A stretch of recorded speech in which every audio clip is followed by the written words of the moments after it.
Okay guys, I'm back. And so we will continue part 2 now of the Hana Kimi Too Beautiful You comparison. As I was saying before, it's more, Hana Kimi is more of the guys being guys, and which really helps with the emphasis of her trying to be a guy and fit in and not let anyone know that she is a girl, which really helps the series. Whereas in To a Beautiful You, it's really focused on the strictness of sports, and she's not really that much into sports. She's a sprinter, sure, but you only see that for like one episode. The rest of it is not really any sporty thing, and so it's like she's not really into sports and stuff. So it's not like doesn't put any more emphasis on the fact that she's trying to be a guy, and the girl who played Mizuki in the Hana Kimi, even though she was really feminine looking, and the girl and Sully from in To a Beautiful You was really feminine too. She had a really the girl in Hana Kimi had a really feminine voice and was really petite and small and looked really girly, but looked kind of like a guy at the same time. And I will insert a picture somewhere, hopefully. But she was really small and girly, and so you wouldn't expect something as small and petite like her being a real manly man and stuff. So all the emphasis on guys being guys and all the guy stuff, guys being really enthusiastic and all that stuff, really made her seem like a guy when she participated in it. Because sometimes you don't really have to look like a guy, but if you act like a guy, you can be a guy. But as long as you act the part, you don't necessarily need to look the part. Because not Korea, but in Asia in general, there are some pretty feminine men, and it's because they're pretty focused on their appearances, a lot more than guys in America are. So you can have some pretty feminine looking men with them acting like men and being men. So her actually acting like an actual guy does, instead of the strict manly man that the Koreans perceive men to be. But her actually acting like a teenage boy definitely made it a lot more convincing. And just her having fun and pretending to be one of the guys added to it a lot. A lot more than it did in To a Beautiful You, where she tried, but not really. Because there was that one scene where he gave her a birthday present that was basically kind of girly makeup type stuff, except for it was more like face lotion or something like that. I can't remember, but she's all like, "Oh, I'll treasure." It's that is not something you would say as a guy. Well, I'm assuming. You saw the guy instead of walking into the store to buy it, and it was really awkward for him, and so that's kind of how guys are, and so they don't really. Well, some guys. The guys in Asia are more comfortable with getting makeup than the guys in America, because they wear makeup themselves. It's a lot more popular in Asia to wear makeup than it is here in the United States. And I think that in the Korean rendition with To Beautiful You, they were trying to go for the more American rendition than Korean itself. Because they used a lot of more American type actions and stuff.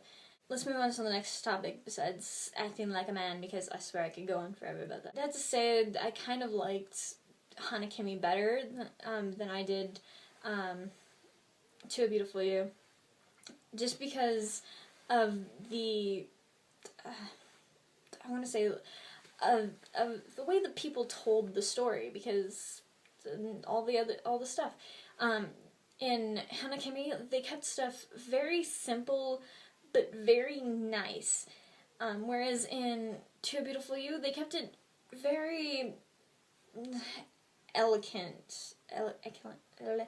I don't know the word I'm looking for, but it seemed a little too high class for me. Like, they had the big fancy dorm rooms and stuff that you probably wouldn't see. It seemed way too big to be real, because it's probably not a really, it's probably a really expensive school if it were an actual school, like, high class, like, my daughter's the princess kind of thing. And so, like, it was really elegant and high class and unrealistic. And I know that this show is fiction, but at least in Hana Kimi, it kind of seemed real and believable. And, like, with the style, in Hana Kimi, like, I talked about the dorm. The dorms were very simple and small, and, like, and if you compare the bathrooms between the two, definitely a lot of difference. In Hana Kimi, the bathroom was just a little triangular part of the room and stuff that was basically just the shower, and you had to go to another part of the dorm room, or not the dorm room, but the dorm hall, just to go to the bathroom. You can only shower in your own room. And in To a Beautiful You, you've got, like, the shower and the toilet and all that junk, and it's, like, really fancy, and you got this big, huge sink, and, and all this stuff. In Hana Kimi, I'm pretty sure I heard, Shino, like, grab something out of, like, a little mini fridge or something in the dorm room, but I don't know. It sounded like it, but I'm not sure. And I know that there was, like, a little sink and stuff, like a little metal sink or something like that, and stuff for just, like, getting water. In To a Beautiful You, there was, like, a double sink with, like, this really nice fancy countertop and this big old mirror. They don't even get a mirror in the room in Hana Kimi. Or as far as I saw, and all that. And in Hana Kimi, they just had one of those little latch door things and stuff for the lock on the bathroom door. In To a Beautiful You, they had a regular, like, nice, fine, lockable door, but it didn't work. So, but you got to see the dude, like, mastering his, like, flipping, like, credit card type unlocking the door, except for there was no, like, actual unlocking. It was just turning up the thing. And, yeah. But, like, the style of the rooms and stuff was completely different, while somewhat being similar, but the size was different, and it was less complex in Hana Kimi. Also, with the clothes, like, the clothes seemed much more simple and less designer and more everyday clothes. Like, for Mizuki, there were a lot of occasions when she wasn't in her school uniform where she was just wearing a plain t-shirt and a flannel shirt and baggy jeans, which I much prefer compared to what they were wearing in To a Beautiful You. They were wearing, like, elegant, like, polos and suits and snazzy stuff and, like, golfing shorts and stuff, and the hair looked a lot more neat and stuff, and I definitely did not like Sully's haircut. I'm assuming it was a wig, though, but her hairstyle thing that she had for this and stuff, it made her look like Taemin with a girl's face. It looked like a mix of Taemin and Sully. That's what it looked like. Or, like, a little 15-year-old Taemin. That's what it looked like. And I didn't like Taemin's haircut back then at all. It looked horrible. It looked cute, but not for a guy. Not that much. And when you put it on a girl, it's even worse. But with Hana Kimi, the hair looked much more natural, and, like, the guy's hair was all messed up at times, and, like, it wasn't particularly neat.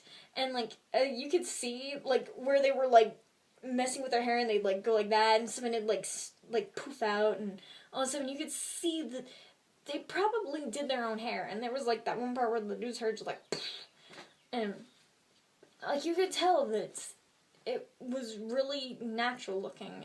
They weren't forcing neatness on Hana Kimi. They were trying to make it fun and natural and like what it should be.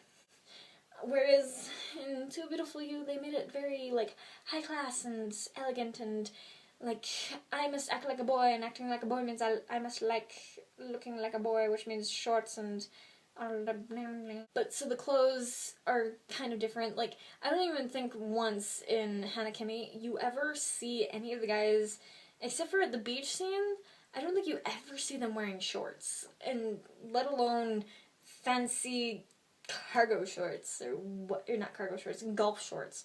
You see them wearing, like, beach pants, like, swim trunks and cargo pants and stuff. Like, I really like those pants. Those are really comfortable pants. And they're, like, really comfortable, and it seems like it was something that the actors wore to set and the director let them wear. It didn't seem like something that the costume designer was like, put this on. Whereas in Too Beautiful You, it all seemed really planned out and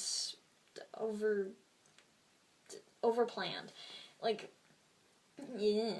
And, like, there's even one part in Hana Kimi where it's all like, you gotta go swimming and all that stuff, go change, and someone's like, I don't want to change, and stuff. And so they, like, throw, like, whatchamacallit, bathing suit top, or not bathing suit, like, a guy's swim top at her, and someone's like, wear that. And so, and, like, it wasn't, like, anything fancy or snazzy, and it wasn't, like, one of those long sleeve, like, extremely, like, kind of things and stuff. It was just a regular thing. It, like, didn't look that out of the ordinary. Everything, like, the design just seemed really simple and nice and normal. Because, like, I can tell you, I don't, like, every single day plan out what I'm gonna wear. And I highly doubt the guys do. And so, like, I just go through and grab something. And that's probably what guys do and stuff. So, like, I highly doubt that a guy would go through and spend, like, 20 minutes and, like, I would like to match this shirt with this pair of pants, and I would like this to be a polo with, like, the most fanciest design on it, and I would like this to be, like, the most perfect shade of brown that you can ever find. Like, I highly doubt at least a majority of guys won't do that, hopefully. But, like, it all seemed very natural in Hana Kimi, where in Too Beautiful You it seemed very forced with all the designs. Okay, I'm going to stop this and I'm going to start up part 3, where I will talk about the episodes, or not the episodes, but scenes individually that were different and similar. So